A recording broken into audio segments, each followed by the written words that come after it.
Inclinemos nuestros rostros para orar. Padre Celestial, te damos gracias por el privilegio de encontrarnos en este lugar para abrir tu santa palabra. Pedimos, Señor, que tu palabra no regrese a ti vacía, sino que haga un impacto en nuestras mentes y en nuestros corazones. Danos, Señor, entendimiento por medio del ministerio de tu Espíritu Santo. Te damos gracias por escuchar y responder nuestra oración, porque te lo pedimos en el precioso nombre de tu Hijo, Cristo Jesús. Amén.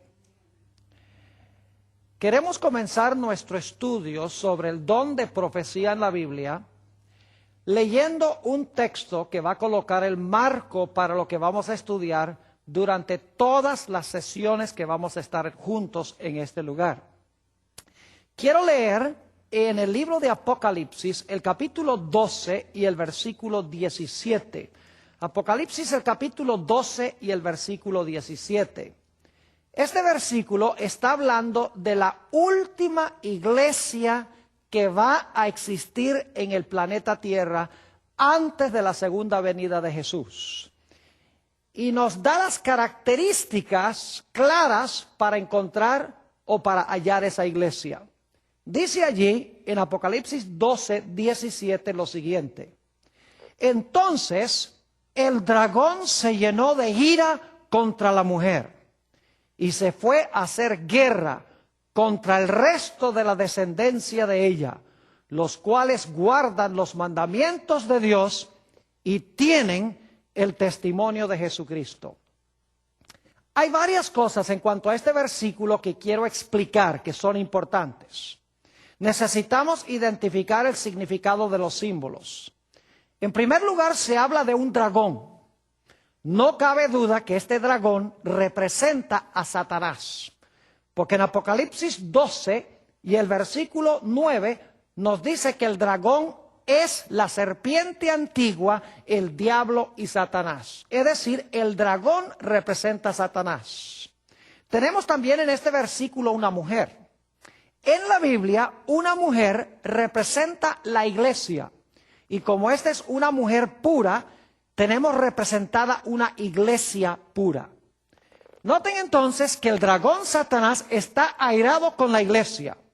Y dice que Satanás se va a hacer guerra, como dice aquí en la versión del 60, contra el resto de la descendencia de ella.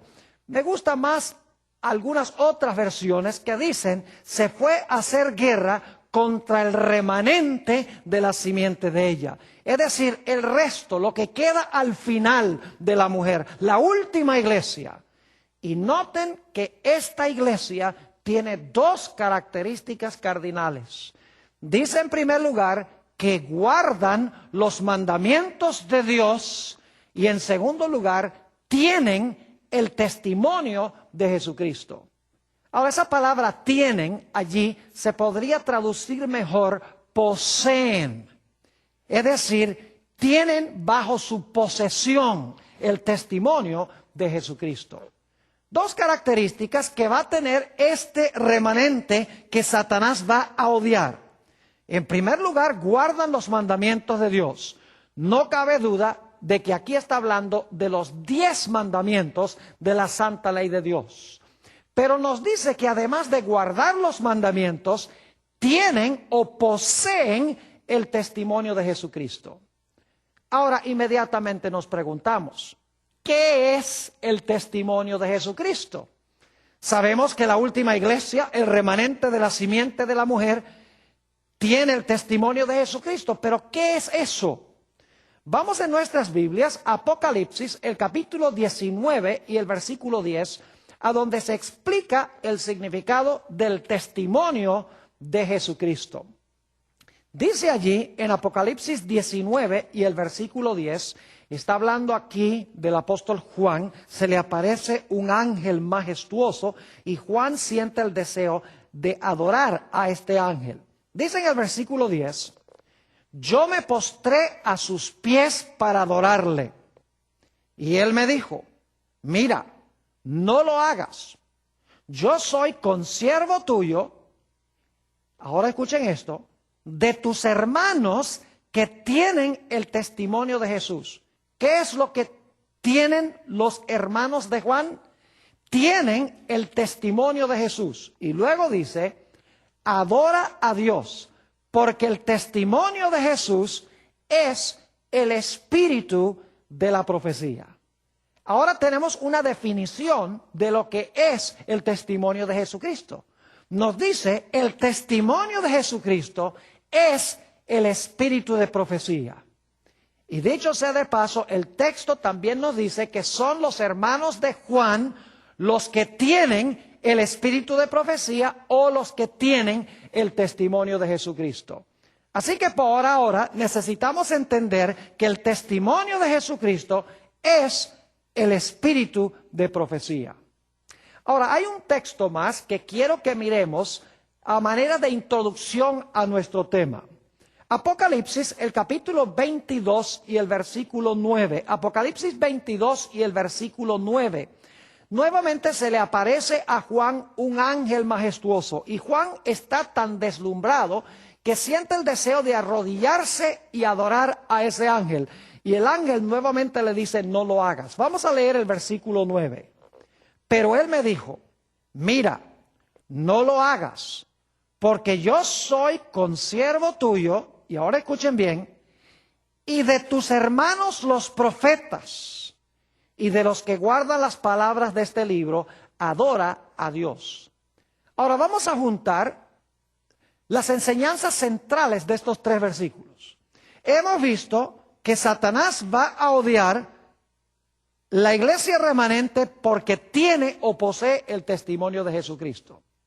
Hemos visto que el testimonio de Jesucristo es el espíritu de la profecía y que los hermanos de Juan son los que tienen el espíritu de profecía. Pero en Apocalipsis 22:9 identifica a los hermanos de Juan como los profetas. Fíjense que dice, y de tus hermanos los profetas. Es decir, en Apocalipsis 19:10, los hermanos de Juan tienen el espíritu de profecía o el testimonio de Jesucristo. En el 22:9 se identifican esos hermanos como profetas. Ahora, necesitamos ir por unos momentos a definir lo que significa esa expresión espíritu de profecía. ¿Qué significa la expresión espíritu de profecía? Vamos a buscar en nuestras Biblias, Primera de San Pedro, el capítulo 1 y el versículo 10 al 12, para encontrar la definición de lo que significa la expresión espíritu de profecía. Ya hemos visto que el espíritu de profecía que tienen los hermanos de Juan es lo mismo que ser un profeta, es decir, el testimonio de Jesús es el espíritu de profecía y el espíritu de profecía es ser un profeta. Ahora, vamos a definir un poco más exactamente con la Biblia lo que significa el espíritu de profecía, esa expresión. Primera de Pedro, el capítulo 1 y los versículos 10 al 12. Aquí dice, los profetas que profetizaron de la gracia destinada a vosotros, inquirieron y diligentemente indagaron acerca de esta salvación. Lo que está diciendo este texto es que los profetas del Antiguo Testamento que profetizaron de la gracia que iba a venir, es decir, en cuanto a Jesús, quien iba a venir en el futuro, dice que inquirieron, es decir, investigaron y diligentemente indagaron acerca de esta salvación. Querían saber más en cuanto a la venida de Jesús en el futuro.